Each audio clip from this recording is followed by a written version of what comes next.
Assalamualaikum warahmatullahi wabarakatuh.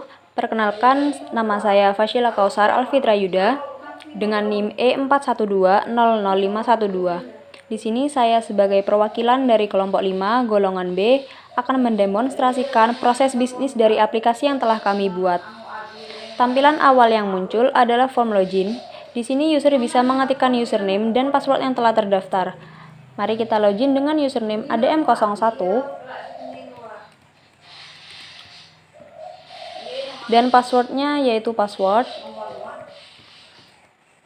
Lalu klik button login.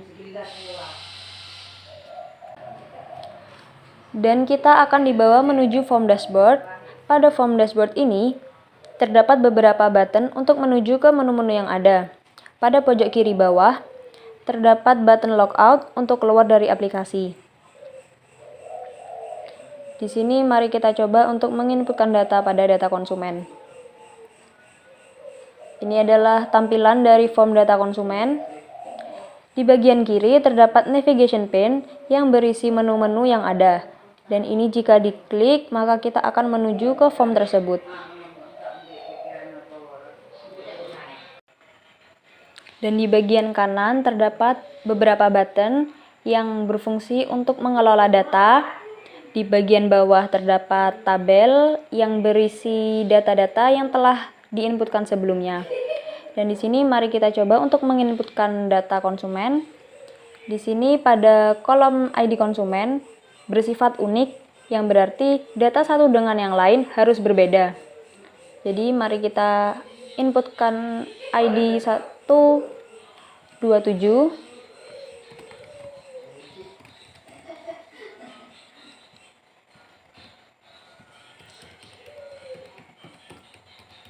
Lalu klik button save untuk menyimpan data. Dan data pada tabel sudah terupdate otomatis. Di sini bisa terlihat datanya sudah ditambahkan pada tabel. Lalu untuk mengedit data, di sini kita bisa klik data pada tabel. Di sini saya akan memilih data dengan ID A127 dan saya akan mencontohkan untuk mengubah namanya. Lalu klik button edit. Data berhasil diubah dan data pada tabel telah terupdate otomatis. Yang tadinya hanya bernama Dava, kini telah berubah menjadi Dava Alvin. Setelah itu klik button new jika hendak mengosongkan kolom-kolom pada form. Dan jika kita hendak menghapus data, kita bisa mencari datanya dulu menggunakan ID konsumen. Lalu klik button cari dan klik data pada tabel, lalu klik button delete. Data berhasil dihapus dan data pada tabel sudah hilang. Selanjutnya yaitu terdapat button back untuk kembali ke form sebelumnya yaitu form dashboard. Lalu button next untuk menuju ke form selanjutnya yaitu form data receipt. Di sini juga mempunyai tampilan yang sama seperti sebelumnya. Yang membedakan hanyalah kolom-kolom yang ada. Dan di sini juga ID resepnya bersifat unik, yang berarti data satu dengan yang lain harus berbeda. Di sini kita akan mencontohkan R126. Dan pada bagian ID konsumen di sini sudah berelasi dengan data konsumen, yang berarti kita bisa langsung memilih ID yang ada. Dan pada bagian SPH, CIL, dan AS, ini mempunyai arti gangguan yang ada pada mata seseorang, yang nantinya user akan memeriksa dulu kondisi mata pada seseorang. Setelah itu, user akan menginputkan hasil pemeriksaan tersebut. Lalu klik button save untuk menyimpan, dan data berhasil disimpan. Sama seperti sebelumnya, jika hendak mengedit, kita klik data pada tabel, lalu langsung ubah saja. Lalu klik button edit, dan data berhasil diubah, seperti itu. Setelah itu button back untuk kembali ke form sebelumnya, yaitu data konsumen, dan button next untuk ke form selanjutnya, yaitu data kacamata. Di sini mempunyai tampilan yang sama dan ID kacamata juga bersifat unik yang berarti harus berbeda. Di sini saya akan mencontohkan K126. Pada bagian ID konsumen juga telah berelasi. Di sini kita bisa langsung memilih ID yang ada. Tipe frame ini berarti harganya, harga dari frame tersebut.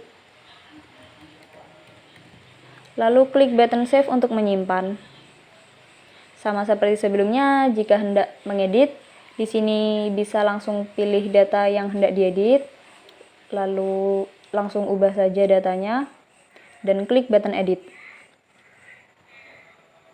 Data pada tabel telah terupdate, yang awalnya B menjadi A. Setelah itu button back untuk kembali ke form sebelumnya, dan button next untuk pergi ke form selanjutnya, yaitu transaksi. Di sini ID transaksi juga bersifat unik, yang berarti harus berbeda satu dengan yang lainnya. Dan di sini saya akan mencontohkan T125. Di sini ID petugas, ID konsumen, ID resep, dan ID kacamata telah berelasi dengan form-form sebelumnya. Dan jadi kita langsung pilih saja data yang ada. Di sini 125 contohnya. Dan studi kasus yang kita ambil memiliki dua cara pembelian, yaitu cash dan kredit, dan saya akan mencontohkan yang cash. Pada tanggal kirim di sini terdapat kalender. Kita bisa milih tanggal mana saja di sini jika hendak mengubah bulannya.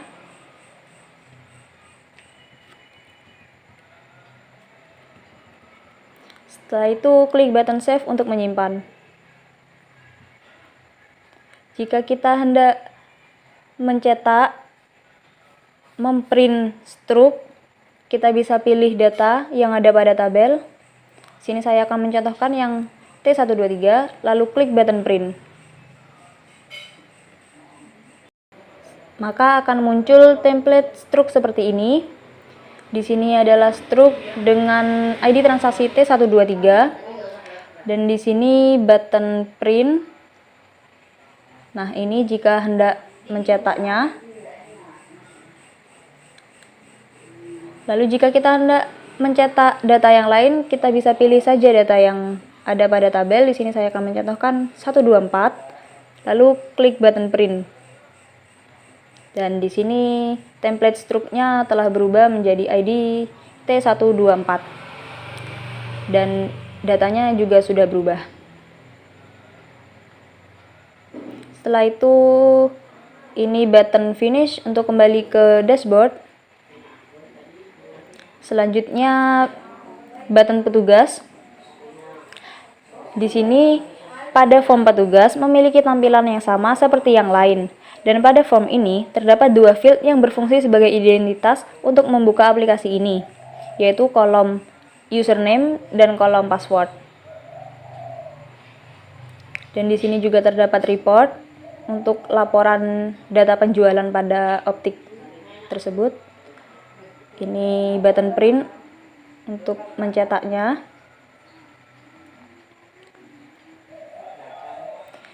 Dan ini button logout jika hendak keluar dari aplikasi. Button cancel untuk menutup aplikasi. Terima kasih, kurang lebihnya mohon maaf. Wassalamualaikum warahmatullahi wabarakatuh.